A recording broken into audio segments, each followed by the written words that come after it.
What's up, Rip City? Scorchin Trails, we're back, baby. Torey, we're back. I can't believe we're back. I thought we were never doing this again. No, we're back and we're happy to be here. NBA draft just happened. Let's just jump right into it. I don't even want to. We can't do anything else. We're jumping right in. I need a draft grade. I need a grade from you, Torey. Clingan, Avdija. What are you giving them? Clingan, Avdija, day one, I give it an A minus, and then day two, I give it a D. I didn't like not coming away with a second round pick. So overall, B plus, because the second round doesn't really matter in a draft like this. B plus. Wish they did a little bit better in day two, though. I see. I'm at an A minus the whole way. I think. Okay, here's my thing about Clingan. I used to be down on Clingan, and the more I watched him, the more I thought he is fine. Now, I would have rather had Cody Williams. I think he is a higher ceiling, and that was kind of what I was hoping for the Blazers to do, like shoot for the stars in this draft, with it not being the highest of the high prospects coming in. But Clingan is solid, and I think the more I read about him, the more I watch him, the more I talk to people about him, the more I actually like him. And I think he's going to be a decent NBA player. So it's like, they played it safe, but they also, I think, at least they're going to get a guy in this draft that could be good. And I think ultimately, might actually teeter to being really good defensively. And my biggest thing was the Blazers obviously had a plan going into the draft. It was get bigger, get longer, get more athletic, get better defensively. And they accomplished all of it. And so I think right now I look at Joe Cronin and the job that he's done, and it's not great, but the last couple things he's done, I think the Dame trade was a good trade. I think the drafting that Clingan is good. I think the trade of Avdija was good. He's done a couple really good things. I think the last couple transactions he's made, I don't want to give Joe Cronin a bunch of credit, but I have to give him some credit for what he's done the last, couple transactions. Yeah, the Avdija trade was great, but first on Clingan, man, he is somebody that I wasn't super high on either, but after watching this past year's playoffs, a lot of teams that had role players that were just very, very good in their role had a lot of success. Minnesota being a really good example of that. And in a draft like this, normally I like to swing for upside, but all the upside guys had so many red flags.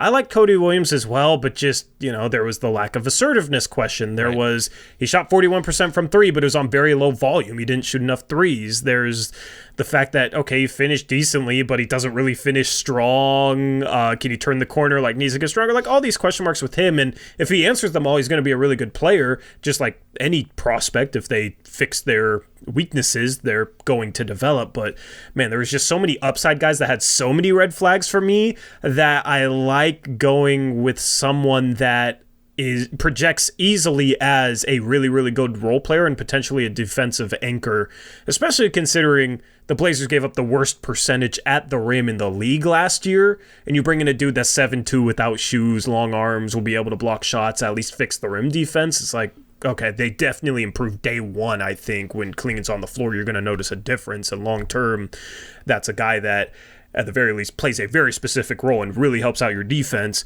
Now, I don't know if I believe he'll be able to shoot threes thing, but I mean, maybe he's Brook Lopez from three long term, where he can develop that. That'd be great. His shot doesn't even look too bad. It's just he shot terribly from the free throw line, so I'm not putting stock in that. Bare minimum, he'll be able to finish plays, and I like his passing too, and that's the other thing that I liked getting Avdija and Clingan. Not only can they both defend, but they both can pass. Everybody lamented Al-Farouq Aminu, Maurice Harkless. When Dame gets trapped, they get the ball. They're not going to make the right play.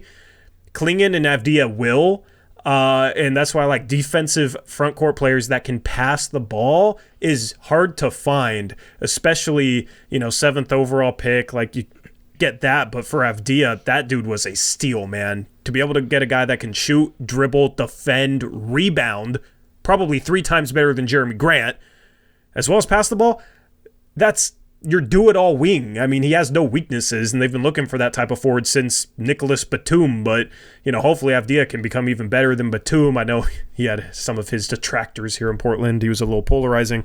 So I love the Avdija pickup. I think value-wise it was really, really good. What do you think about Avdija? No, Avdija, man, I described it as a savvy pickup because I think the Blazers looked at this draft and they said, we're not going to get the guys that we want, or we're not going to get the guys with the upside we want. I mean, go back to look at the draft.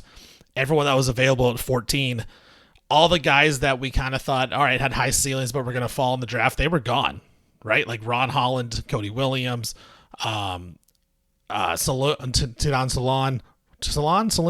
It's like Salon. Salon. That's how you say it with the accent. Yeah. Salon went 6. Like all these guys that I thought, okay, maybe these guys are going to be here at 14. They weren't there. And I know that you love Dalton Connect. Like I don't think he has the upside. I don't think the Blazers just think he has the upside. So I think Portland looked at the draft and said, we're probably not going to get a guy with better upside than Deni Avdija at the 14th pick. So let's make this deal. He's on a great contract. If it works out, like, to pay a guy that little of money and to have be 23 years old and still improving, I think it was a savvy pickup by Joe Cronin. Like I really loved it, and it shows that he was, he's looking at the defensive side as well. Like he wants to get better defensively. With Clingan, my scout buddy, this was his quote this was like a month ago. This was before Clingan was really getting buzz as even maybe the number 1 overall pick to Atlanta. He said he thinks he's probably one of the safest picks at the top with a healthy ceiling for a big man and could anchor a team on defense for a decade. And with this being such a weak draft that he did just win back-to-back titles has to count for something. So like I take that and I'm like, all right, well, if he could anchor the defense for a decade or whatever, 5 years, that was something Portland never had with Dame. That was something that they never had when there was Dame and CJ. They could have used a guy like Clingan, who didn't want to play offense, who even said in his presser on Saturday night, like, I want to play defense. I would rather get a block than a dunk. I think that's perfect. And so I'm not worried about the offense. The offense will come. Like, they will work on his offensive game. If he really wants to develop a jump shot, like, he will develop a jump shot because he puts the work in, he puts the time in. Like, I don't ever worry about that kind of stuff. So I think the Clingan pick was a good pick. Like, they're looking defensively. I think it's great. You still have DeAndre Ayton. Like, he doesn't have to come in and play 30 minutes a night. Like, I don't think that's necessarily good enough for him to have to do that. It's not the best case scenario. Like, he can learn some things from Ayton. Him and Ayton, can kind of, figure it out if they play off each other, if not. But I think it's safer with Ayton having, 2 years left on his contract, that if he plays well this year, you look to trade a deal next year as an expiring contract, that's going to be more valuable to teams. Like, I think you're giving Clingan a little time to develop on and off the court where you don't have to throw him out there for 30, 35 minutes a night. And I think that's great for him. So that's why I love it, man. I really liked what the Blazers did. Like, I wanted to try to find things that I didn't like, and I really couldn't. Like, that was a problem. And you know me, I love to be negative. I love to find the worst. I honestly, Torey, I could not find a lot that I hated that happened on draft night. Yeah, it's funny because I've been told that I will never say any move of Joe Cronin's is good. But, I mean, that Avdija trade, I've always said, if he makes good moves that I like, I will let people know, man. And that Avdija trade do you worry about the 2? Because it's 2 firsts, right? It's 2 firsts and a second, if I remember. Yeah, I mean, it was 14. It was 14. Avdija is far better than any prospect you're going to draft at 14. And he fits your core, and you know that he fits your core. Anybody the Blazers would have drafted at 15 or at 14 would have been somebody where you hope that they could grow into somebody that complements your core well. And with the guys on the board, like Dalton Connect, I think would have complemented the core because he can shoot the 3 ball, but he's almost as old as Avdija, and Avdija is a better player right now. Avdija has proven that he could be good at the NBA level. Any rookie you bring in, they always have the downside, like they might just not be that good at the NBA level. Dalton Connect might just be a shooter.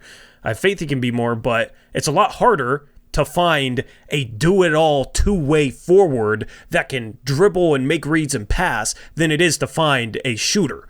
So the Blazers have wanted that type of forward with this core. They wanted that type of forward after they lost Nicholas Batum, but it's not easy to get that type of forward. So I think 14th pick, like, easily give that up in this draft. Malcolm Brogdon, like, you solved your guard problem. I don't really like that Malcolm Brogdon was like a salary throw-in because I don't think Washington really valued him at all. And it's like, man, if you could have done things differently, could you have gotten value from Malcolm Brogdon and then still made this trade and gotten a little bit more value out of it? But that feels like a little bit nitpicky. Overall, that plus the 2029 first, that's the best, or that's the second best out of Boston, Milwaukee, Portland. I still think Boston is going to be good, and I hope Portland is going to be good, which would make that pick not in the lottery. If Portland's not good by 2029 and the second best out of those picks is like a top 10 pick, Yes, that sucks, but they got bigger problems. They got bigger problems if they're still that bad by 2029. So that's where it's like, okay, you're trying to take steps so that you're good in 2029. So giving up that second best pick is completely fine by me because I think Avdija will help this team reach a level where that pick isn't so good. And look at Avdija, 4 years, $55 million. That contract hasn't even kicked in yet. It's decreasing in value as years go on. So in year 4, it's only $12 million basically. Patrick Williams just signs a 5-year, $90 million deal. Like, you can't find 6'8", 6'9" dudes that can play and, dribble in the NBA. And the Blazers just got one on draft night for the 14th overall pick, basically, and a couple, first round pick down the road, and Malcolm Brogdon, who had no future with the Blazers. Like, I feel like the Blazers got one of those guys that I'd always be like, you need to go out and try to find one of these guys. Can you get a 6'9" guy that can dribble and can shoot a little bit and can play a little deep, like do a little bit of everything? And the Blazers did it, and it looks like Avdija, from whenever I watch him, whatever you read about him, he's still improving. Like, he was so much better last season than he was the year before. Everything's still getting better. He's still only 23, going to be 24 next season. Like, he's right in the prime of his career, and he's still getting better. Like, I feel like the Blazers got one of those guys, and they had to give up Malcolm Brogdon's contract and then, a late, 2029 pick that's so far down the road. Like, that stuff doesn't matter to me. Like, you could figure it out. If you're in 2028 and you need a 29 pick, you can go get one. So it's 5 years down the road. I mean, that's way down the road. I loved it, man. I loved the trade. I did find it interesting that the Blazers afterwards, Joe Cronin, when he's talking, he talks about the Blazers and building for the future, and he's talking. It's all about defense, and he even used the words defensive anchor when he said Donovan Clingan. It talks about how he wanted to get all these guys that are lengthy, and then he also mentioned that we're building around Shaedon Sharpe and Scoot Henderson, and he left out one of the other players on the team, Torey, which is what I want to talk about to you. Was that a big deal to you? It was a big deal to me. I honestly, I can't believe he said it, because I find it difficult to be like, he just slipped it. Like, it just slipped his mind that he didn't mention Anfernee Simons. NBA guys and professional athletes, but especially NBA guys, they read everything. They listen to everything. They take everything so personally. I feel like there had to have been some type of message that Joe Cronin was throwing to Anfernee Simons right there by saying, look, we're building around Scoot and Shaedon, and I love what he did here, but we're looking to deal you.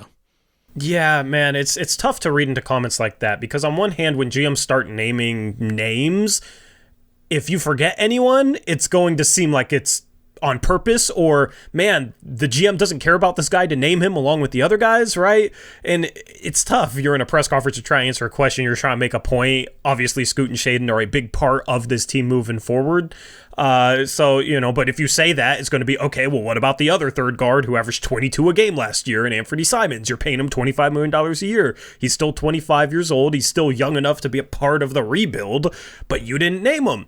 So, you can go one of two ways. You can read nothing into that and just think, okay, he's talking about Scoot and Sharpe because they're a big part of the team. Or you can look at those comments, plus Anfernee Simons in his extra interview had comments after the season about how, essentially, I'm paraphrasing, but essentially, he's tired of losing. He wants to show off his game on a playoff stage, and he wants to start winning. And when I heard those comments after the exit interview, it's like, okay, of course, he's going into year 7. He's finally established himself as a starting caliber player. Like, of course he wants to win. He's a competitor. Cool. Right? So I didn't read too much into it, but looking at those comments and then looking at Joe Cronin's comments, maybe there's a little something there. I'm not sure. I mean, because if you think about it, building around Scoot and Shaedon is not winning right away, right? Like, it's not winning necessarily basketball this next season, which is what Anfernee Simons wants. Like, I don't know. I just feel like Joe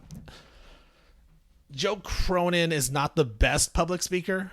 So, like, I feel like he prepares himself really well before, like, he has talking points that he wants to hit. And so I feel like he was more organized and had an outline of what he wanted to talk about. And like, look, I want to hit this talking point. I want to hit this talking point. I want to hit this talking point. And he wanted to make sure that I said, look, I'm building around Scoot and Shaedon. Like, I feel like he went out of his way to do that. So I don't know. Talking to some people, like, they feel like that's what that meant. Like, they said Joe's very calculated. He's not going to mess up like that.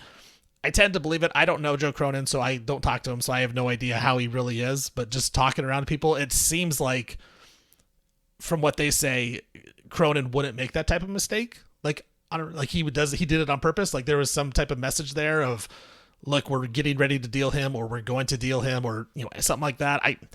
I do find it interesting. And then DeJounte Murray gets traded to the Pelicans for 2 firsts and Larry Nance and Dyson Daniels. Like, is that the type of market we're talking about? Probably less than that. I think DeJounte has more value around the league still. So are you talking, salary filler and a first round pick, and then maybe a young player that hasn't lived up to expectations? Is that enough for Anfernee Simons? If that's the trade for Ant, are Blazer fans going to be happy? Are you going to be happy, Torey? Like, if it's a first salary cap filler and then, a Dyson Daniels type of player who had some potential but hasn't lived up to anything, is that enough for Anfernee Simons? I don't think that's enough for Anfernee Simons, man. It is a little weird because Cronin in the past has mentioned all 3 of these guards, so it was a little weird with his press conference that he only mentioned the 2. I don't think Anfernee Simons has a good market. I just think there's a lot of teams that either can't make a trade for him because of the new CBA, tax aprons, all that stuff, or they don't have a need for his skill set, or they have no future firsts. There's just too many of those teams to create a competitive market for Anfernee Simons, in my opinion. So if he gets traded, I have a feeling it's going to trend towards the type of package that you said, but I don't know. I think Blazer fans will be pissed. I think some of them will be pissed. There's some people out there that would trade Anfernee Simons for a paperclip and a clump of dirt, man. But it's wild to me. That's every fan base, though. Like, everybody has, I'm known as the hater of Anfernee Simons. I wouldn't want to trade him for a paperclip. I mean, you gotta get something for him. Well, there's an evolution here. It's like turning on CJ. Gotta trade CJ for anything. You don't even care what we get back. Gotta get rid of CJ. And then the whole Dame song, get rid of Dame. We heard that before Dame asked out. At least I did, from people that come into my live streams, into my live chat, saying, Scoot's going to be better than him. You got to get rid of Dame. And now it's, you got to get rid of Ant. And it's like, okay, I feel like if Scoot has any sort of struggles, it's going to be, you got to get rid of Scoot. If Sharp has any sort of struggles, it's going to be, you got to get rid of Sharp. Like, it just feels like we're on a little bit of a merry-go-round here in terms of, we got to get rid of this guard for the next new guard. Can they all 3 play together? Can all 3 of them play together and Avdija at the 4? Like, is that a viable lineup? With Clingan, I guess, would be potentially the 5 in 3 years, let's say. Here's how I answer this question. You have to trade Anfernee Simons or Jeremy Grant, and if you don't, you're going to have to bring one of Scoot Henderson, Shane Sharp, Anfernee Simons, Deni Avdija, or Jeremy Grant off the bench. And I know they brought Scoot off the bench last year. I don't like that. He progressed enough at the end of the season. I want to give him the keys to the offense in a starting lineup and allow him to grow with that role. I don't like bringing Scoot off the bench. Sharp, he's maybe the highest upside prospect left on this team and made some strides when he was healthy last year. He should be starting as well. So if you're starting Ant with Sharp and Scoot, Sharp's playing the 3. So who's playing the 4? Is it Grant or is it Avdija? So in my mind, the Blazers should absolutely trade one of Grant or Ant. Grant, I think, has a better market. So for me, I would rather they trade Jeremy Grant. Not only does he have a better market, he's also a little bit more of a ball-dominant player than Ant in my mind. Like, the Blazers had an issue with just spamming face-ups, post-ups to Jeremy Grant last year. And I am a little bit worried about Deni Avdija getting enough on-ball responsibility. He played his best minutes when he was the point forward last year for the Washington Wizards. When he had the ball in his hands, he can play off the ball, he can cut, he can knock down a 3, right? But you want to get Avdija enough ball touches to continue to grow offensively, because when he got more responsibility last year, he developed and was one of the most improved players in the league. Like, he signed that contract extension, that great contract we were talking about before the season. If he waited until now, he would be making at least $20 million a year going forward. I mean, Patrick Williams got $90 million. Exactly. And what has he done? All he's done is get injured and occasionally make threes, and that's about it. So, Avdija needs ball touches. But if you got Scoot, Sharp, Grant, Ayton, Simons, like, that's a lot of touches. That's a lot of shots to those guys. I'm just a little bit worried about Avdija maybe regressing a little bit simply because he isn't being given enough responsibility. So ultimately, I think the Blazers need to trade one of Anfernee Simons or Jeremy Grant. Not only just to start the right players and allow them to develop together, but also just to kind of whittle down the number of guys that are going to be taking a lot of shots. It would be a different conversation if one of these guys was a star and it's like, okay, everything starts with them, but the Blazers don't have that right now. They're building, and I'm a little bit worried about the pecking order offensively and how that sorts itself out if both Simons and Grant are left on the team. So if he's the one that goes, I fully understand that, so that you don't have to start Sharp at the 3. Avdija and Grant, you got some intriguing forwards there. I fully get that, but yeah, they got to deal someone, I think, and I don't think they're done. I think to me, the obvious answer is trade Anfernee Simons. I think you hit on it too with Jeremy Grant. Like, the way the Blazers are, they're very mid. Like, all their players, they're not great, but they're not terrible. Like, they are legitimately mid. And so I think for like Jeremy Grant, like, you do need a guy that is going to say, I'm going to shoot the ball every single time I get it.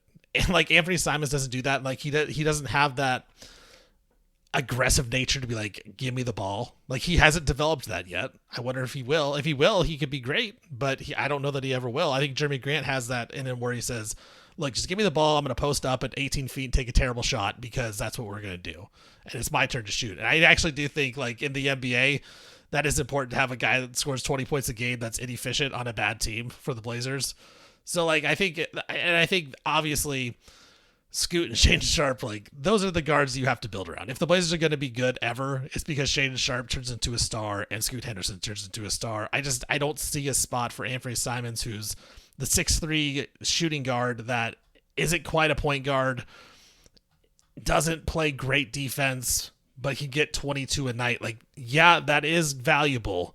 But we just saw Dalton Connect go, 17, who's 6'5", 6'6", who isn't going to play great defense, isn't going to pass the ball around, but can shoot.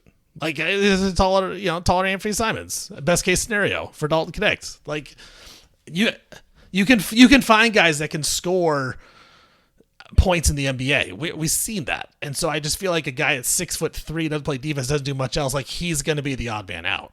I will say this. Defenses defended Anfernee Simons like he was a superstar last year.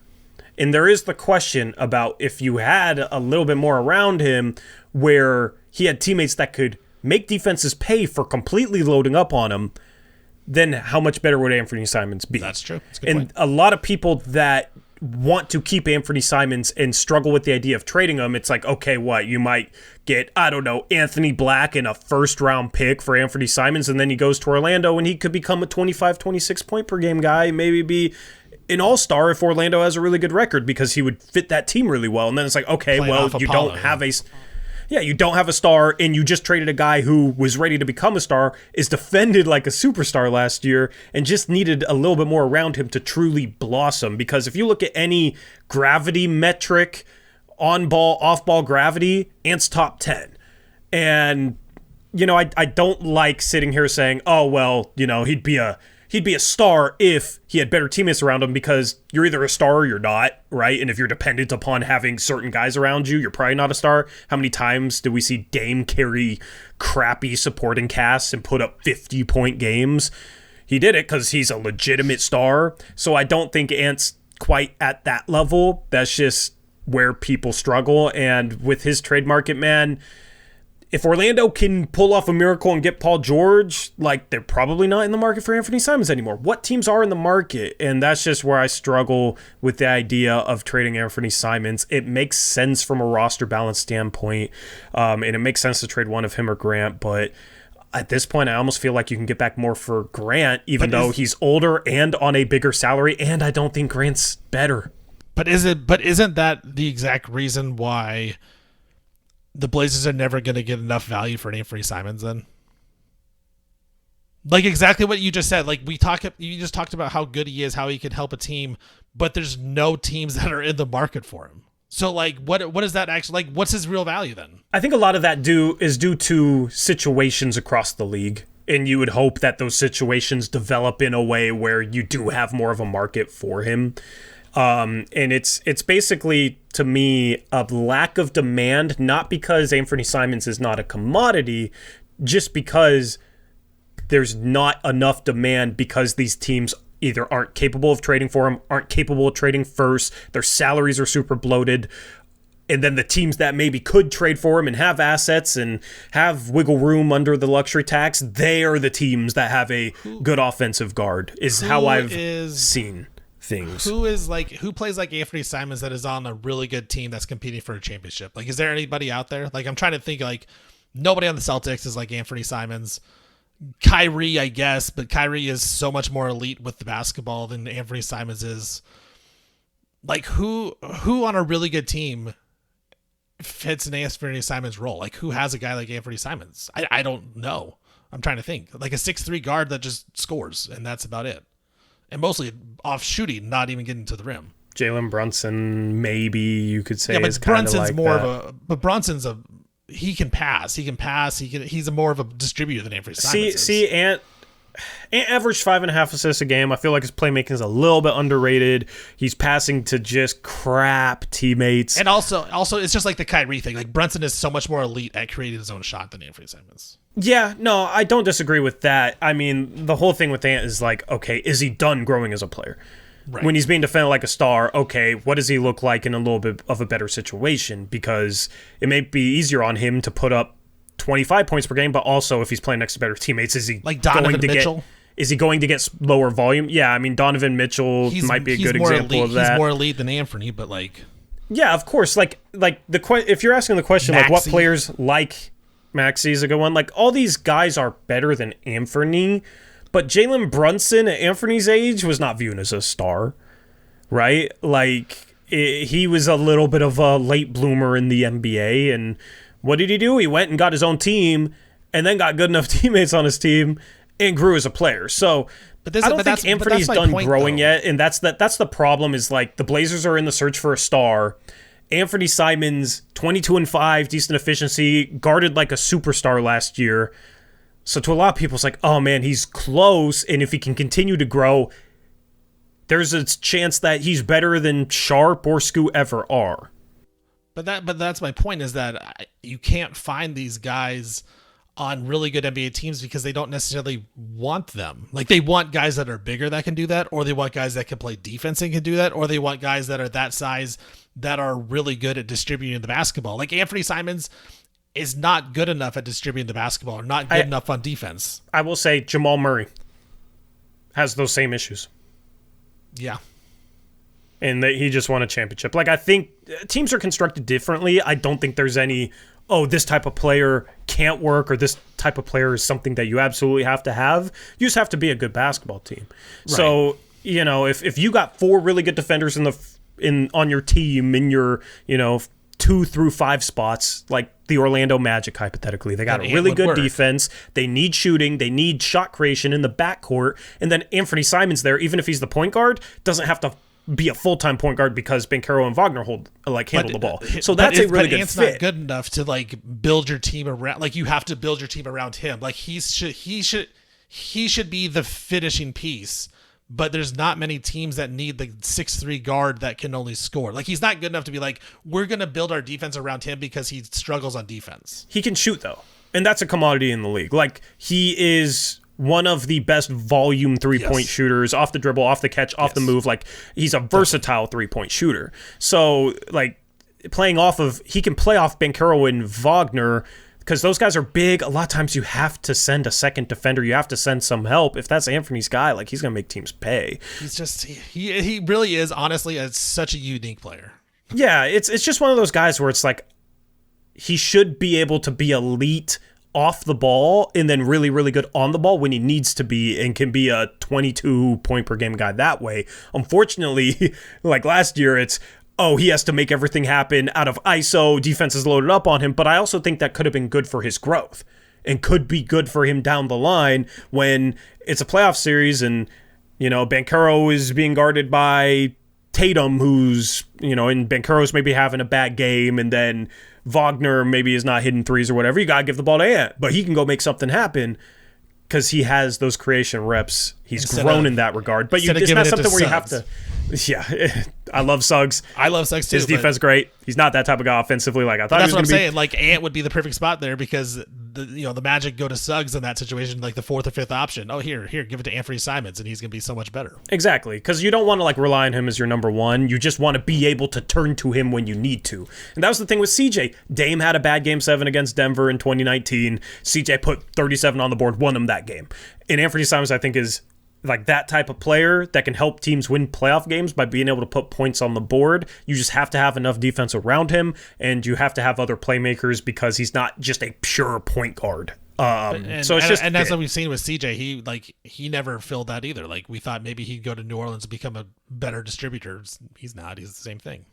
yeah, I think he averaged like 6 assists a game. So I think he was a little bit better, also but a play-in team. they also got Zion where you can just give him the ball within 15 feet and he'll automatically get you a bucket and assist, right? So Unfortunately, I don't think we're ever going to find out if Anfernee Simons is able to take that step. I just Not in Portland at least. it's just the fear of like, okay, we trade him and he goes somewhere and blows up into something that we wish we had, and then we're stuck with Scoot, the guy who struggled last year, which I'm preaching patience on Scoot, but that's just the psychology behind being a fan is like, man, what if this just goes terribly? And it's a lot easier to stomach if you feel like you can get back enough value, but it's like, man, Anthony Black, probably a role player long term, maybe a bad first. Ant goes there, turns into a star. Like It's the that Derek looks White really, trade really to the bad. Celtics. Yeah, so I'm struggling with the idea of trading Anfernee Simons. It makes sense for a lot of reasons, just for the Blazers' own purposes, but man, the market I am not confident in, and it's going to be tough to stomach if it happens, probably. I do think the market is a lot less than what a lot of Blazer fans will think for Anfernee Simons if he gets dealt. That is, if he gets dealt this offseason. Like I said, I think unfortunately we'll never find out if Anfernee can take that next step in Portland. We'll find out somewhere else. I think I would guess that I don't know that he'll be out this season, but I don't think he's part of the future. I also don't think that DeAndre Ayton is part of the future. They draft Clingan at 7, and then Joe Cronin in his press conference talking about the Clingan pick, you could tell he was prepared to answer DeAndre Ayton questions because you knew they were coming. You knew people were going to ask, okay, DeAndre Ayton was the prize of the Damian Lillard trade. He's making a max contract, played Last 30 games, he was 21 and 12, 60% shooting, something like that. Exactly, and you tank all year, you suck all year, you win 21 games just for as good of a draft pick as possible, and then what do you spend that on? You spend that on a pure center. Not maybe an Alex Sarr who could maybe play the 4 next to Ayton. No, you draft a 7'2" rim protector, center only. So, of course, there's going to be questions about it, and Joe Cronin says, we just want as much competition. We don't care about position. We are just in talent acquisition mode. We just need to get as much talent as possible. We're trying to build a culture of competitiveness. And we still love DA, and DA is thrilled to have somebody like Clingan on the team. A, do you buy that Ayton is thrilled to have Clingan? B, do you buy Joe Cronin that they still love DeAndre Ayton and he might be the future starting center on this team? No, I don't buy that he's the future starting center. I would say I think they still do. I don't know that they love him. I wouldn't say that they love DeAndre Ayton, but I don't think they hate him. I think they hated him earlier when they first got him and he was, not showing up to games and he was playing really badly. I think they hated him at that point. And then it turned into okay, we can stomach this guy. And then by the end of the season, okay, we kind of like this guy. So I think they still do like him. I don't think he's definitely not going to be the future starting center. Clingan's the guy. Clingan, you could tell that they love Clingan. Right? It seems like that. And you can't play Clingan and Ayton together, right? Chauncey said he's going to try. Right. Okay. Chauncey can say what he wants, but you and me are just talking here. DeAndre Ayton, Donovan Clingan cannot play together, right? Hell no. Okay. Hell no. I just wanted to say that we agree. I wanted to, They tried Robert Williams and DeAndre Ayton together last year before Rob Will got hurt. It did not look good. And You know what I hate, Steven? I'm just curious to hear your response to this and if you agree with this. Chauncey started listing twin tower duos across the league. And I forget some of the examples, but it was like, Memphis got Jaren Jackson and Zach Edey now. Well, Edey was a freaking dumb pick and died, okay? That's not a good example. But Jaren Jackson Jr. can defend the perimeter pretty well and can knock down threes. Cat in Gobert. Cat is a three-point sniper. And he's not a good defender, but to his credit, he improved defending on the perimeter. Like, he was just good enough in that role at the 4. Mobley and Jared Allen. Well, Mobley doesn't shoot many threes, but he shot 37% last year on like 1.5 attempts per game. He can at least shoot them, and teams know that. And, he's mobile enough to defend the perimeter better than I think Clingan or Ayton. It's like all these duos he names they have one of two things. One of two bigs can do... Sorry, let me rephrase this. They have one of those two bigs that can knock down threes or defend the perimeter. Ayton and Clingan both are better defensively at the 5. Neither are guys that you want their primary defensive role to be defending the perimeter, and neither guy is a three-point shooter.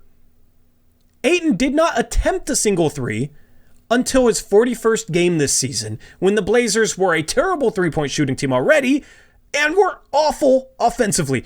Yeah, I still have Blazer fans trying to tell me that those two can play next to each other because Ayton projects as a guy that should be able to hit threes. Because look at his mid-range shot. Well, guess what? I've been hearing Suns fans. I have a lot of friends that are Suns fans. They've been having that conversation for like 5 years. And finally, they realized, he's never going to shoot threes. And when he came to Portland, it's like, okay, maybe he needed a new situation where he just had the freedom to shoot threes, and he didn't attempt one for his first 40 games. His shot is super flat, which makes it hard to convert the deeper you get. And his form does not look the same from mid-range and 3. And I've watched him shoot threes in warm-ups before games this past season, and it does not look good. And NBA players, a lot of them, you've seen Ben Simmons workout tapes in workouts or in warm-ups. They look like absolute snipers even if they don't shoot threes. Ayton did not look good in warm-ups every time I saw him. Clingan, 2 for 8 last year. Maybe he can stretch it out. The Blazers said he was a good shooter in his workout, but you're not bringing Clingan in to shoot threes. So neither guy is a perimeter defender or a three-point shooter. So that makes it an awful fit and super clunky because every time you're going to have Scoot drive in the lane, you're going to have Ayton at the elbow, taking away a driving lane. His defender can help. If you run pick and roll with Scoot and Clingan, DeAndre Ayton's defender can sit under that pick and roll and disrupt that whole action. Like, it's awful spacing. It's not good for the guards to develop. You want Scoot to have space where he can make simple decisions, where he can attack and then see somebody helping, have a shooter in the corner and can kick it out to him, right? Like, you want Sharp to have the space to attack as well. You don't want them driving into 4 players, 2 of them being their own teammates and 2 of them being big man defenders that are guarding them. It just does not work. So I hate that fit. Do you disagree with any of that? Because I'm tired of Blazer fans trying to tell me that crap can work. No, I agree with you 100%. That's exactly why they can't play with each other. It seems pretty obvious that they can't play with one another. But I will say Clingan does some things that Ayton doesn't do as well. Like when he goes pick and roll, he can go to the rim, pick and lob. I think that's going to help Scoot out a lot. Like you said, passing earlier, he's a really good passer. He does I remember when they traded for Mason Plumlee, the Blazers did, and I remember telling people you're going to be surprised at how good of a passer he is out of the pick and roll. He can actually take a dribble and then pass, which is so hard to do for big guys. Clingan can do that too. So I think, no, you are right. Ayton and Clingan cannot play together. But I do think Clingan actually will provide some things that Ayton doesn't that can help hopefully progress those guards in a different way out of the pick and roll. So I think that's good. And then going off of your question earlier about the talent part, right? Just accumulating talent. I actually agree with that. I say that all the time. The Blazers aren't good enough to be drafting for team need right now. They just need to accumulate as many really good players as they possibly can, and then figure it out. Okay, here's a piece that fits. Here's a piece that fits. Here's a piece that fits. The Blazers don't have the players to be yeah, we need to go for that 3-and-D guy or anything like that. They just have to accumulate really good talent, and I think getting Clingan, the hope is eventually he turns into a better defender than DeAndre Ayton is offensive player, right? And so then then at that point you're accumulating a better talent, and then Ayton, you can get rid of him, and then you can fill in the backup for Clingan and fill it around there. So I do agree with Cronin on that, where they aren't good enough to be like, we're drafting for team need. Like, they just need to accumulate as much talent as possible and then figure it out.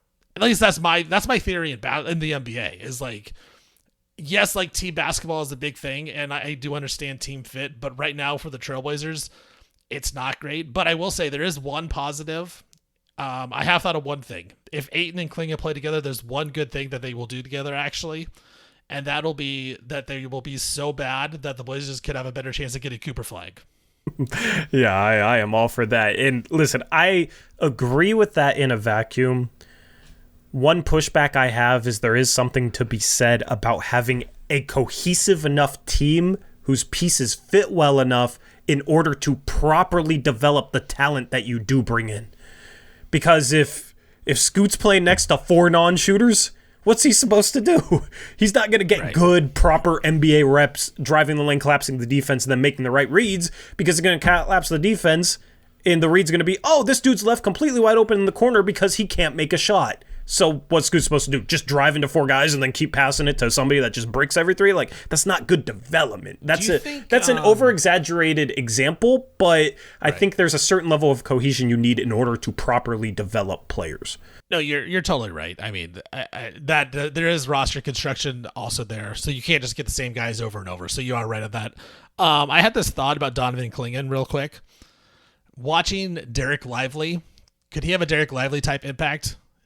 Oh, 100%. Like, isn't that kind of like a comp for Donovan Clingan right now? I think Lively will end up being able to shoot. Like, he made the one in the finals, but you go and watch like his workout tapes, like you said earlier with Ben Simmons. I actually think Lively will develop a jump shot. But don't you think Clingan and Lively are very similar in play styles? I think Lively covers ground a little bit more, which makes him a little bit better defensively from day one. He's a little more athletic. Yeah, he can just get back into plays quicker. He can rotate a little bit quicker. Like, Clingan has more length, so maybe he doesn't need to rotate as quick. And that's just one of my questions that I'm interested to see with Clingan in year one. Like, how quickly can he cover space and disrupt shots at the NBA level where there's more spacing and where he has to cover more ground instead of just kind of sitting around the rim most of the time and just playing drop and backpedaling from 15 feet? Because Derek Lively was fantastic at just covering ground. I don't know if Clingan's going to be as good defensively from day one. And Clingan's going to have to... I think he reads the game really fast defensively. The one thing I will say is he flips his hips very quickly.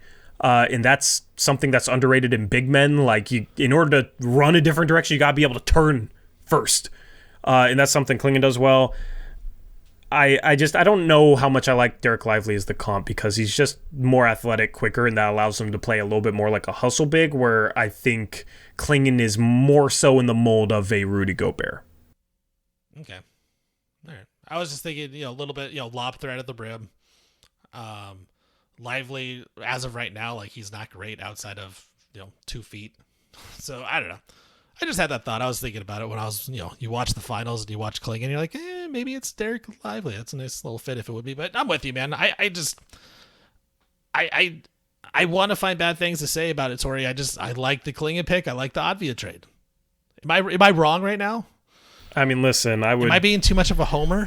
I would tell you if you were, because you know me. I am always ready to give Joe Cronin some heat, but nah, he's done a good job so far. The Avdija trade was shocking to me. I did not expect Avdija to even be available in the first place. So, I mean, that trade just holds it all together. Clingan, like, they got the guy they want, so props. He fell into their laps. I would have been interested to see what they would have done if Atlanta took him number 1 or whatever. I've been talking to you for a while about it. Like, Clingan's been the guy. Like, I've been telling you, like, they want Clingan. I was telling everybody they want Donovan Clingan. They're hoping that he falls to 7. Like, that was what they helped. So, like, I will say this. They didn't do anything. The Blazers stood at 7 and they got the guy they wanted. So they didn't have to make a move or anything. So, like, how much credit do you have to give them? You still have to give them credit, but maybe I'm going a little overboard by saying, yeah, look at this great move. Well, yeah, he just fell in your lap. I know, and that's been a running theme. Sharp at 7 was like the guy they wanted, the upside pick, right? Like, and he fell into their lap, it felt like. But maybe he was the one guy where it was they took him over some other guys that maybe were as obvious as a pick. It just kind of felt like Sharp fell into their lap. And then obviously last year, Scoot at 3, like he fell right into their lap. It was obvious pick, right? They picked him even though they had Damian Lillard and still, quote, wanted to build a winner around Dame. And then Donovan Clingan falls in their lap. Well, that's why the Avdija trade's so interesting, because that they went out and they got him. And you go and did you see the Mike Schmitz video back in the day during the draft day when he said this is the steal of the draft? Like, obviously he had his fingerprints on that one. Like, hey, I love Deni Avdija. Let's go trade for it because he's available. Like, this is one of their first moves that they've kind of gone out of their way, which is crazy to think that, like, Joe Cronin's been there for so long, and, like, now is finally the first move where they're like, whoa, like, we're going to put our jobs on the line by trading first-round picks for this guy because we think he's good. Yeah, because the Jeremy trade was brought to them by Dame. Right. And, you know, what was the most difficult pick they had to make in terms of choosing a prospect? I would say it was last year at 23 when they took Chris Murray. I know some people like him. I know some people like him, but that pick doesn't look good right now.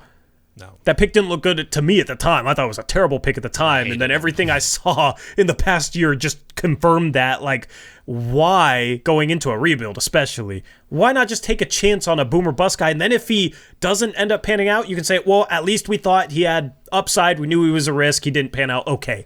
But like, how big of a risk is it really at pick 23? It's not even a big risk. It's the 23rd pick. Those guys usually don't turn out to be anything anyways. I mean, we just talked about Anfernee Simons, who was the 24th pick. Jeremy Grant was the second-round pick. There's enough guys that pan out there where it's like, I mean, obviously, if you're drafting, I'm not saying as black and white. Yes. Like, at this number, they suck. Of course. But my whole point is, like, if you're gonna draft a prospect that has a high floor, he better not suck. If you're drafting him in the first round, he should be better, especially in what I think is a good draft last year. If you're drafting a high floor guy at 23, he should be better than Chris Murray was last year. I totally agree, because I was not a big Chris Murray fan. I think my scouting report was below average shooter, below average defender, below average dribbler, good size.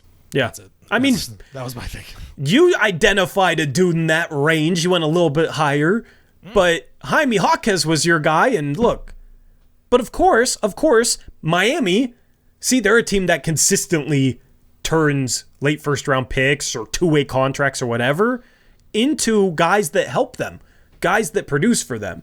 And there's a lot of organizations that will, you know, they'll do good with those assets, and there's a lot of organizations that draft poorly. Milwaukee's one of them, and they took A.J. Johnson. I thought that was a terrible pick, that they should have went with a win-now player, right? And it's just funny how there seems to be patterns where some front offices will always hit. But you just said a win-now player. There's not win-now players at that range. Like, the win-now player would have been considered Chris Murray last season. Right? Like, that's the thing. At pick in the 20s, you're not going to get guys. You're either going to get guys that turn out to be role players, or usually guys that are going to be out of the league. They should have at least gotten somebody that can shoot, because Malik Beasley, reports are he's not going to come back. They don't have enough shooting off their bench. There's some guys that I think could maybe come in and play a role right away. A.J. Johnson's a dude that averaged 2 points per game in the NBL. You know he won't contribute to that team over the next 2 to 3 years. And it's like, when you got Dame, it just doesn't make sense to take somebody that you know won't contribute over that time span. Terrence Shannon Jr. is the pick that I would have liked there for them. I think he'll be ready to play right away. He might not on Minnesota because they have a lot of depth, but he's older. He has an NBA body, NBA athleticism, 3-level score. Like, at least take that. And then if he doesn't shoot the three ball well enough, maybe isn't efficient enough, then he doesn't play. But at least he has a chance to help you year one if he truly is the real deal, which I think he is. You know, great example of the Timberwolves right here, of trading first-round picks and then recouping them when you need to. Like, that we talked about the 2029 pick the Blazers traded for Avdija. If they really want to get back in the 2029 draft, they can find a way to do that. The Timberwolves traded all their picks for Gobert. They had 2 first-round picks. They traded for Rob Dillingham and got Terrence Shannon. So, and Rob Dillingham's perfect there. They're the number one defense, so they can cover for his defensive issues. They needed more offense, and they needed a long-term point guard replacement for Mike Conley. Dillingham was freaking perfect. And I thought Dillingham was perfect for the Spurs, too, and they got the Spurs to give him up. Well, the Spurs got Castle, who's going to be the Rookie of the Year. We know this. You're a Castle fan, huh? I respect it. Dude, Castle with Wembanyama, that thing is going to be nasty, bro. Nightmares, man. Listen, given that the Blazers have to deal with Wembanyama, I like that they got a 7-2 guy. You kind of have to have a big guy now in the NBA. Yeah, 100%. Final thing that I want to touch upon, I don't know if you have anything else, but No. I think the Blazers, we kind of talked about it earlier. I'm just going to put this out there again. I really think the Blazers need to trade Jeremy Grant. Do you think Jeremy Grant is more likely to be traded or Anfernee Simons before the season?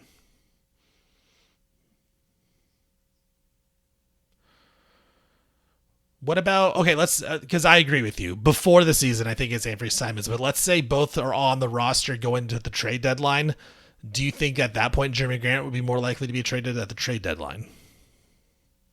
I still feel like it's Anfernee Simons. I don't know. I don't know if it changes. Yeah. But I don't know if he does either. So let's just say the Blazers do nothing else this offseason. Okay? So they have Ant, Scoot, Sharp, their 3 guards.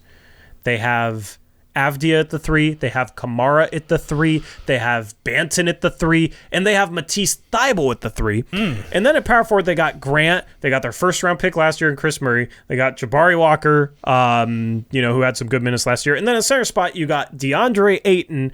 You got Donovan Clingan. And you still got Robert Williams. Which players are you benching? Which players are not playing? Or are you playing like a 13-man rotation? They got a lot of mid. They got a lot of mid guys, Torey. Like, they really did. Yeah, but good enough to play. Right. I know. That's what I'm saying. Yeah. It's crazy that Jabari Walker's only giving 22 when, like, Kamara's, 24 already? I think the guys that they would play. I think Clingan is playing, but not a lot. Like, he's just getting minimal minutes. Kamara's playing. Jabari's the one that's not going to get playing time. Chris Murray, no. Banton, no. So who did I eliminate? So we got the 3 guards. Got Thybulle. Is he gonna play? Yeah, he plays. So does he play the 3? They'll have some weird lineups. They'll have lineups where it'll be like Sharp, Scoot, Ant, Thybulle, Clingan. Yeah, I'm just looking at it this way. Like you got your 3 guards. Are you bringing Sharp off the bench or Scoot off the bench? I don't know. But let's say you play. No, you're not. So you're bringing Ant off the bench, or you starting Sharp at the 3? You're bringing Avdija off the bench. I hate that, and man. I hate it too. But the way you can twist it around, Torey, is you can say, well, he's going to handle the offense with a second unit. Yeah, I think he should start about early, then come back in with the second unit to be that point forward. But that's just my opinion. But I think that's what you could say. You could say that you could be like, yeah, he's going to run the second unit. He's the Mario Hazonia. Yeah, I'd look at this in terms of minutes. If you played Sharp, Scoot, Ant at the 3 guard spots and they didn't swing up to the 3, they'd be getting 32 minutes a game. At the 3, if you have Avdija, he should be playing at least probably 32 minutes a game. If you got Kamara backing him up, that's 16 minutes a game left over the small forward spot for Kamara. So maybe Kamara backs up Grant. They're probably going to play him 35 minutes because they love playing Jeremy Grant an absurd amount of minutes. So Kamara can maybe get 29 minutes a game. How many of those go to Matisse Thybulle in order to get him enough playing time to even justify? Yeah, so what? You think he should be playing about 20? Yeah. So you got 9 minutes for Matisse, and that's the reason why you're playing Jeremy Grant so many minutes is because he actually can score 20 points in the NBA. Like Toumani Camara scores 7, but he's fantastic defensively. So he has to develop some type of offensive game. I think he was. He shot the 3 ball well at the end of last year. Had some playmaking flashes. I'm hopeful he can take a step in that regard. But let's not fall into the trap of like, oh, he had a 10-game stretch at the end of the season where the Blazers are tanking, trying to lose. Like, hey, Toumani Camara is going to be good on offense now. If he was like a guy who had to rely on his offense, no. But since he's so good defensively, a flash like that, it's like I don't think he needs to be all that good offensively. So just the fact that he showed something is good to me. Last 12 games, 13 games of the season, he averaged 10 points, 5 rebounds, 51.5% shooting, 44 from 3.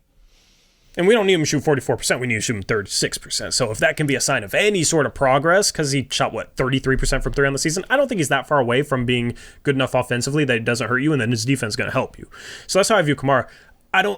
think he should get 29 minutes a game. But back to that conversation, it's like if you're getting him 20, if you're getting Grant 35, Avdija 32, and Scoot, Sharp, Anfernee Simons 32 a game, maybe Scoot's at 30 and Ant's at 34, whatever, you only got 9 minutes left over from Matisse Thybulle. You're not playing Banton. Like, it just feels like... I just feel like Kamara's numbers are going to be more like his first 57 games where it's 7 points and she's shooting 43% and 30 from 3. Yeah. I mean, who knows? Regardless, I hope he improves because you're right. Defensively, he is unbelievable. Yeah. Like, think of that. If he ends up being able to score at all and then they trade Jeremy Grant at some point and then it's Avdija, Toumani Camara, and Clingan as your front court. Yeah. That's insane. Yeah. Basically, this whole exercise is to say they need to trade one of Ant or Grant, but I think they should definitely trade Grant. But yeah, Thybulle has no place on this team either. I still think he never did, though. They should not have matched his contract last offseason. They could have. But don't you think that they could trade him for anything? Not really. You don't think they get like I just don't think he has that much seconds. I mean, the Blazers only trade a couple seconds for him coming out of Philadelphia. Yeah. Now he's you don't think someone would give up a couple seconds for him? Maybe, but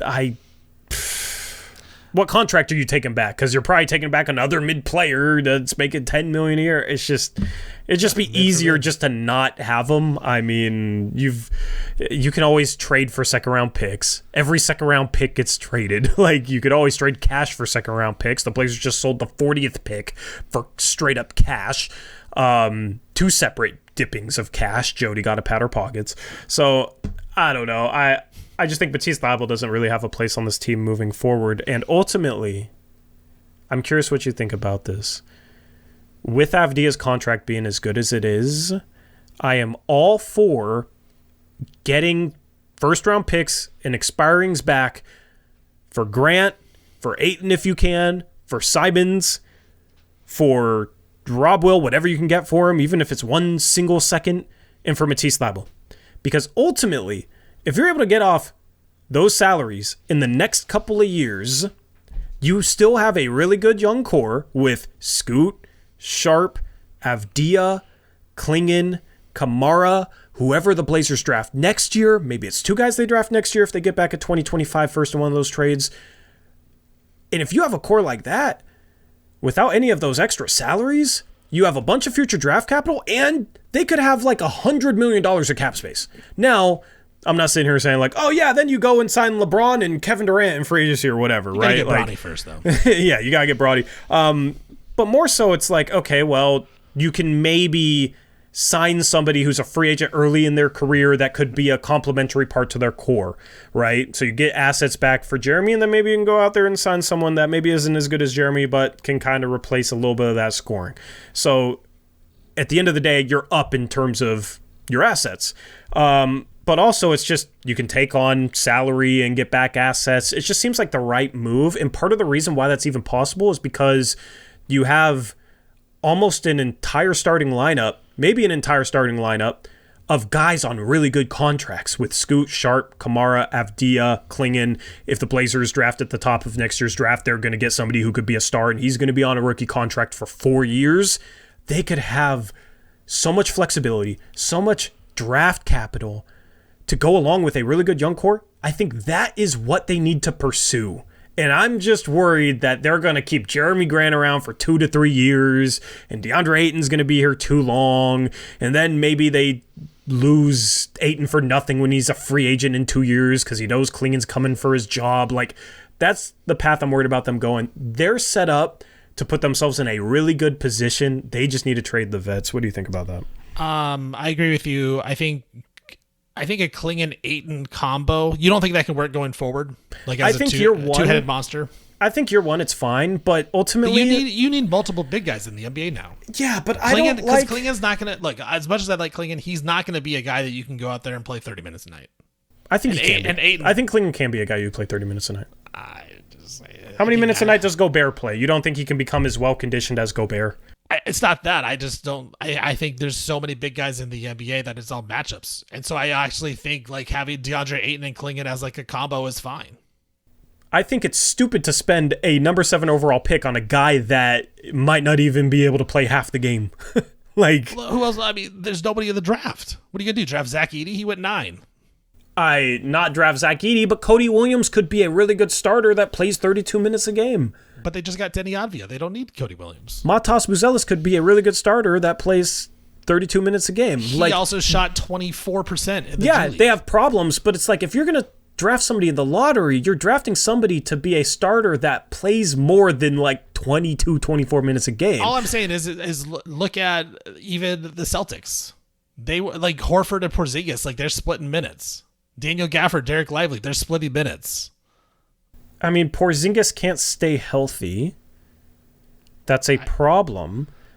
But you see what I'm saying? Like even Porzingis played 30 minutes a game this year. There's not a lot of centers that are out there playing that many minutes. That's why I'm saying Porzingis played 30 minutes a game this year, and that's with his old body that gets hurt and broken down all the time. Horford played 27 minutes a game this year at 37 years old. I tend to agree with you that they need to try to trade Ayton, Jeremy Grant, and Anfernee Simons. I just think out of those guys, like Ayton and Clingan as a combo isn't terrible.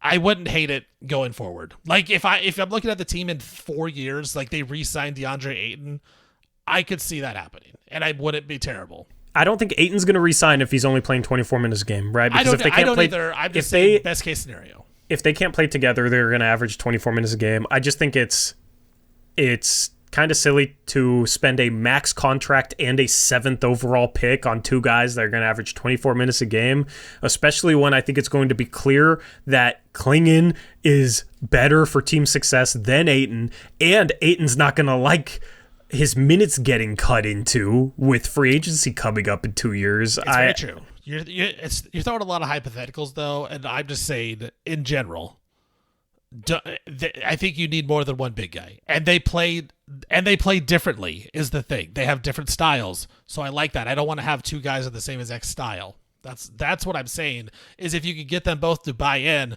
like having 2 different style centers, I don't think is terrible. Yeah, I just think Clingan's your long-term starter. You hope he can get up to 30 minutes a game. I think he can. Best then you go out there and you get a solid backup, like a Naz Reid. You know what I mean? Like best case, yes. I totally agree with you. I hope that Clingan's the guy. If you want like a 2-headed monster at center, I want the guy behind Clingan to be able to play next to him. Because if he's that good, then you want to be able to have the lineup versatility to throw 2 bigs out there, right? So you know, as you said, NBA game of matchups, right? Sometimes you might need to take Clingan off the floor if it's a really fast team that is forcing you to switch a lot and you need a switchable center. So if you can get a switchable center that's a backup, that's like legitimately big enough to play center, but also can shoot a little bit, so he can swing to the 4 and play next to Clingan, then I think that is the scenario to go after. I don't think that guy is Ayton. I agree. I actually agree with you. You're just saying, but you're asking like trading all the veterans. I'm saying if I do want to trade, Thibault needs to be out. Simons, I think needs to be out. Jeremy Grant needs to be out. Like they're not part of the future. Yes, trade them for whatever they want. I'm just saying out of all of them, DeAndre Ayton would be the lowest on my list. Out of guys like veterans that I would trade, like I wouldn't just want to give him away. I think it's okay, and I think you can hopefully, at this point, because the Blazers aren't very good, maybe you can figure it out if Clingan can shoot a 3-ball, and then they can eventually play together, or they can somehow mesh their games where they can figure it out together. Like, I'm okay with that. Where the other 3 guys, I don't feel like there is legitimate any way that they should be part of the future. I would say there's a slight chance that I could be okay with DeAndre Ayton being part of the future. You know what? I actually agree with you on that, too. I think year 1, it's fine to have Ayton back. Definitely. That's the thing. Year 1 is fine, but year 2, you have to figure out if Clingan's the guy. Yeah, you're going to learn some stuff about Clingan. I just think Clingan is very high floor and is going to prove to be like starting caliber center. Like, I have I agree with you. No doubts about that. And then ultimately it's like, okay, you have Ayton year 1. In order for them to coexist on the roster long-term, you have to see something develop that allows them to be better fits next to each other. So I think we both agree. Priority is to get rid of Thibault first, Jeremy Grant second, Anfernee Simons third. I would say... I actually would flip Simons and Grant. I would say Simons 2, but Thibault, Simons, then Grant. I would say Grant... then I'd say this. Grant, then one of Robert Williams or DeAndre Ayton. Because if you're keeping DeAndre Ayton, you still got Robert Williams on the roster, man. Like, if he's able to stay healthy, you're not going to play him. Like, it's just kind of weird to me. So, one of those two guys, and then maybe Ant, and then Thibault is how I'd order that. I changed my order. It's Ant first, Grant second, and then everyone else, because Thibault doesn't make it, like, Thibault makes money, but he doesn't make enough where it's like kills you. Same with Robert Williams. And so I think the fact that Ant and Jeremy Grant are, 25 and what's Grant, 30 or whatever, like that, those are more get him out right away. Yeah. But I think Ant's got to be the guy to get out, unfortunately. I think you can bench Thibault, like, right. as 10 million a year. I think you could throw Thibault at the end of the bench and he's be okay with it. I just don't like think he should. wouldn't complain. Yeah. Maybe. There was the rumors he wanted to go to Dallas. Like, he wanted to. We'll see. But I think you can bench Thibault. I don't really feel like you should be benching Rob Will. I think if you're going to bench Rob Will, you just trade him for anything. If you play him, he's going to get hurt. So at least if you bench him, you still have the thought of, oh, look, this guy's healthy and he can help you. Yeah, so just trade him then. Just trade him then. Yeah, just bench. You just throw him at the end of the bench. So, do you think he has more trade value before the season or at the deadline after sitting on the bench all year? I think Robert Williams' trade value will never go up or down. So just get rid of him for anything you can get right now. I think you could trade Robert Williams right now if you wanted to. I think you could trade him at the trade deadline if you wanted to. Here's what I'm worried about. And I think it's the exact same trade value because he's so hurt all the time. You know he's going to get hurt, but when he plays, you know he can be effective.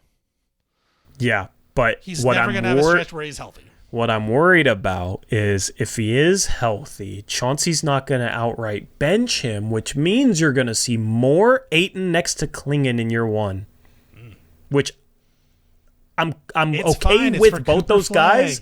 I'm okay with both Ayton and Clingan in the center spot. I'm not okay with them playing together this year. I don't think that's good for the guards. I want to see it. I want to see it, Torey. You want to see a train wreck? You like disaster, huh? The Blazers aren't going to win this year. Like, what are the Blazers trying to make the playoffs? No, they're not. They're figuring out who fits on the team. And so, yes, I do want to see Clingan and Ayton play. We don't even know if Shaedon Sharpe and Scoot Henderson can play together because they're never healthy. They're never playing together. I want to see it. I think it will be harder to tell if those two can play together if they're playing in more lineups with Ayton and Clingan on the floor next to each other. I just don't think it's good for the guards. Every option, just so I can see it, because this year they're not going to win. It's not about this year. That's also another reason. Next season. That's also another reason to trade Ayton. That's also another reason to trade Grant, trade Simons. Go get Cooper Fleck. Imagine adding Cooper Fleck to that core. My goodness. And then listen, trade Ayton. It changes your franchise. You got Clingan, you got Rob Will, and then if Rob Will gets hurt, you still got Duop Reith on the roster. You legitimately, they went from oops all guards to oops all bigs. Are the Blazers loaded? Is that what we're saying? They're secretly kind of loaded? Loaded with mid, as you would say. Loaded with mid. They really are. The Portland mid Blazers. Final question, because free agency starting today. I'm going to upload this at like 2 a.m. probably. But free agency players, no, right? Like, are the Blazers going to do a single thing on the free agent market? I don't imagine so. I don't think so either. They're right up against the tax, and they have no roster spots. So I would say no. So tomorrow's just good. I'm gonna stream for like 8 hours and not expect a single thing, and it's gonna be weird. You're gonna have to have a lot of time to fill. Dude, every year it's been, please sign someone for Dame. We'll even take washed Paul Millsap or Christian Wood, just anything. And then we don't do anything. And then I get to rant about Derek Jones Jr. They got Harry Giles that one year. Yeah, my goodness. So it's gonna be a fun day because we get to see the chaos go down, I guess. Paul George is the storyline. Klay Thompson is the storyline. So we'll see what happens. Yeah, that should be fun for the rest of the league. But for the Blazers, they are probably going to stay pat and do their thing as they always do. But that's going to wrap it up. For Torey, I'm Steven. Thank you. Let's go, Blazers. Do something.